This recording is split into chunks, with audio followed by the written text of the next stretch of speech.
Iran is vowing to respond to the killing of Hezbollah's leader, and the U.S. vice presidential candidates face off in a debate tomorrow night in New York. Good morning, I'm Corva Coleman from NPR News, and here are today's top stories. The death toll is at least 90 people in 6 states from what was Hurricane Helene.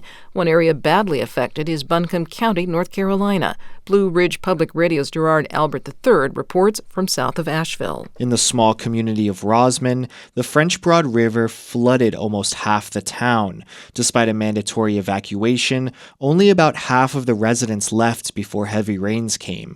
Just south of Asheville, a creek destroyed a bridge connecting a small community to the main road. Alex Globeck was crossing a makeshift bridge. Fire department came through on this lower loop and were evacuating us first, and the next door neighbor just letting us know if we needed to leave, we need to do it now. Rural counties here are working on setting up distribution centers for residents to get supplies. For NPR News, I'm Gerard Albert III in Asheville. Hezbollah's deputy leader gave a televised address today. He says the militant group will pick a new leader to succeed Hassan Nasrallah. Israel assassinated him last Friday in an airstrike in Beirut. Meanwhile, Iran is vowing to respond to the killing of the Hezbollah leader.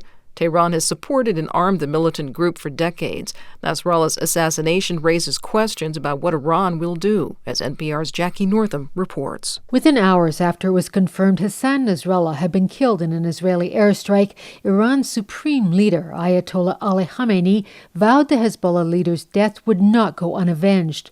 But Khamenei called on Hezbollah, Hamas, and other Iranian-backed militias to confront Israel for Nasrallah's assassination, leaving questions as to whether Iran itself would respond. Although Iran is considered to have a vast arsenal of ballistic missiles and drones, its military strategy is based on deterrence.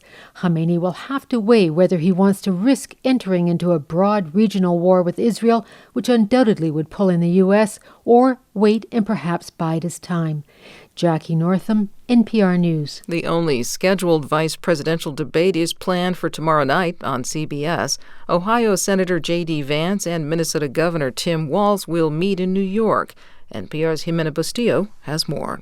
Vance and Walz are both politicians from the Midwest and hold similar roles in their respective campaigns to appeal to working-class voters in the blue wall states of Pennsylvania, Michigan, and Wisconsin this fall.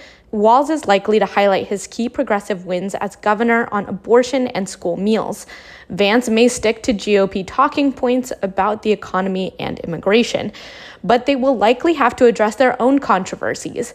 Walz was criticized over how he described his military record, and Vance has received blowback over comments about women and migrants. Helene Bustillo, NPR News, New York. And you're listening to NPR News from Washington.